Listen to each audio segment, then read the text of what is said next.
تا حالا شده قسم بخورید که یه چیزی رو با تمام وجودتون دقیق یادتونه، اما بعد متوجه بشید که واقعیت کاملاً متفاوته؟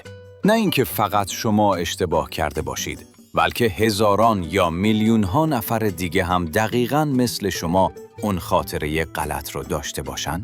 بیایید همین الان یه تست سریع انجام بدیم. فقط 5 ثانیه وقت دارید. توی ذهنتون کاراکتر بازی مونوپولی رو تجسم کنید. اون پیرمرد پولدار با کلاه استوانه‌ای. سوال من اینه: آیا آقای مونوپولی عینک تک‌چشمی داره یا نه؟ سوال دوم: کاراکتر پیکاچو رو یادتونه؟ نوک دم پیکاچو چه رنگیه؟ سیاه یا زرده؟ اگر با اطمینان گفتید آقای مونوپولی عینک تک‌چشمی داره و نوک دم پیکاچو سیاهه، باید بگم که تبریک میگم. شما هم مثل میلیون‌ها نفر دیگه در سراسر دنیا قربانی اثر ماندلا شدید. چون هیچ کدوم از اینا واقعیت ندارن. آقای مونوپولی هیچ وقت عینک نداشته و دم پیکاچو همیشه کاملاً زرد بوده. اما سوال ترسناک اینجاست: آیا حافظه ما داره با همون بازی میکنه یا واقعاً وارد یه جهان موازی شدیم؟ پس تا آخر ویدیو همراه من باشید، چون قول میدم بعد از دیدن این ویدیو به خاطرات خودتون هم شک میکنید. بذارید از ریشه ماجرا شروع کنیم. چرا بهش میگن اثر ماندلا؟ همه چیز از سال 2010 شروع شد. یک خانم محقق ماوراءالطبیعه به اسم فیونا بروم توی یک کنفرانس متوجه شد که خیلی‌ها از جمله خودش به وضوح یادشونه که نلسون ماندلا رهبر آفریقای جنوبی توی دهه 80 میلادی تو زندان مرده. حتی جزئیات مراسم خاکسپاری و سخنرانی بیوه ماندلا رو هم با جزئیات دقیق یادشون بود. اما واقعیت چی بود؟ نلسون ماندلا آزاد شد، رئیس جمهور آفریقای جنوبی شد و تا سال 2013، یعنی 3 سال بعد از اینکه این اصطلاح ساخته شد، زنده بود. چطور ممکنه هزاران نفر تشییع جنازه‌ای رو به یاد بیارن که هرگز اتفاق نیفتاده؟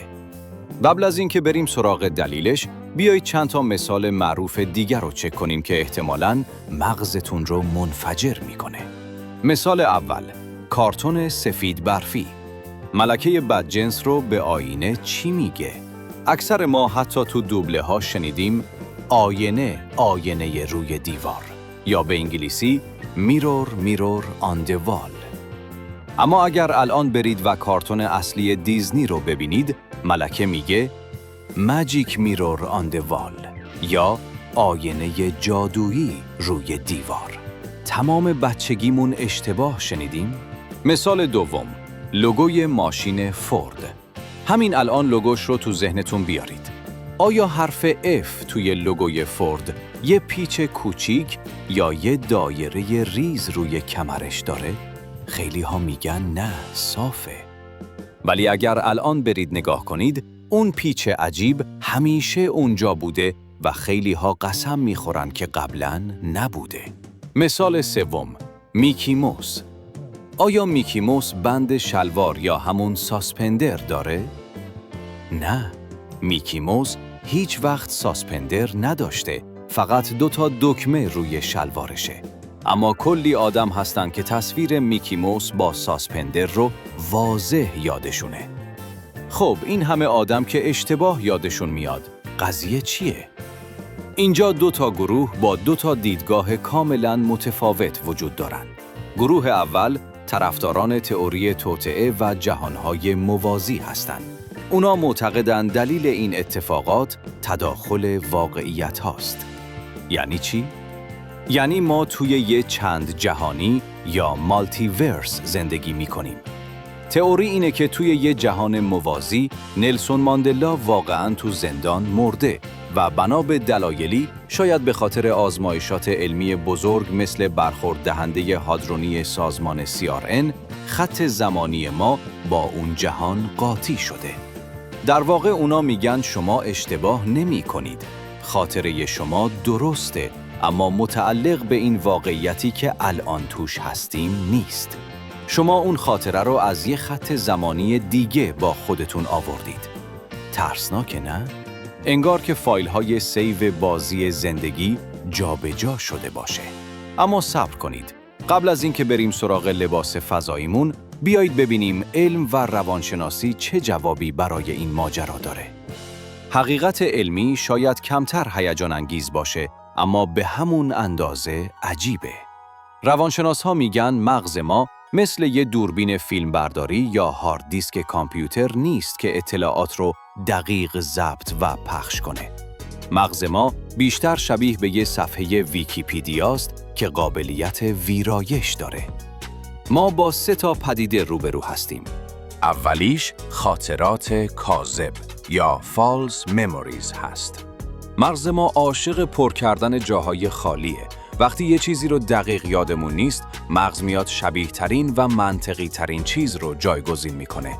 مثلا در مورد آقای مونوپولی، چون توی کارتون‌های قدیمی کاراکترهای پولدار معمولاً عینک تک چشمی داشتن، مغز ما هم یه عینک بهش اضافه کرده تا تیپش کامل بشه. دومیش تلقین پذیری یا پرایمینگ هست. وقتی یه نفر تو اینترنت با هیجان میگه یادتونه دم پیکاچو سیاه بود؟ شما ناخودآگاه تحت تأثیر قرار میگیرید و تصویر ذهنیتون رو تغییر میدید تا با گروه هماهنگ بشید. ما موجودات اجتماعی هستیم و دوست داریم همرنگ جماعت باشیم، حتی توی خاطراتمون. و سومیش پدیده‌ای به نام افسانه سازی یا کانفابیولیشن. یعنی مغز بدون اینکه بخواد دروغ بگه، خاطراتی میسازه که اصلاً وجود نداشتن تا داستان زندگی ما پیوسته بمونه. اینترنت هم مثل یه اتاق پژواک عمل میکنه و این اشتباهات رو 1000 برابر بزرگتر بازتاب میده. شاید با خودتون بگید خب که چی؟ چه فرقی میکنه دم پیکاچو چه رنگیه؟ نکته ترسناک ماجرا همینجاست. اگر ما میتونیم در مورد لوگوی کارتون‌ها و اسم فیلم‌ها تا این حد اشتباه کنیم و با اطمینان پاش وایسیم، چطور میتونیم به خاطرات مهمترمون اعتماد کنیم؟ خاطرات کودکی، دعواهای قدیمی یا حتی شهادت‌های دادگاه. اثر ماندلا به ما یه درس بزرگ میده. حافظه انسان بازسازی شونده و به شدت غیرقابل اعتماده. حقیقت ذهنی ما لزوماً با واقعیت بیرونی یکی نیست. ما دنیای اطرافمون رو اونجوری که هست نمیبینیم. اونجوری که مغزمون دوست داره تفسیرش کنه میبینیم. حالا نوبت شماست. کدوم یکی از این مثالها مغز شما رو منفجر کرد؟ هنوزم اصرار دارید که آقای مونوپولی عینک داشت؟ من که خودم هنوز تصویر اون عینک جلوی چشممه. توی کامنت ها برام بنویسید که چه اثر ماندلای دیگه ای رو میشناسید یا تجربه کردید که من توی ویدیو نگفتم. اگر از این سفر به اعماق مغز و واقعیت خوشتون اومد، لایک کردن ویدیو یادتون نره، چون خیلی به من کمک میکنه. اگر هم دوست دارید ویدیوهای بیشتری در مورد رازهای ذهن و عجایب دنیا ببینید، حتما دکمه سابسکرایب رو بزنید و زنگوله رو روشن کنید. تا ویدیوی بعدی، مراقب خاطراتتون باشید، چون ممکنه اون چیزی نباشن که فکر میکنید.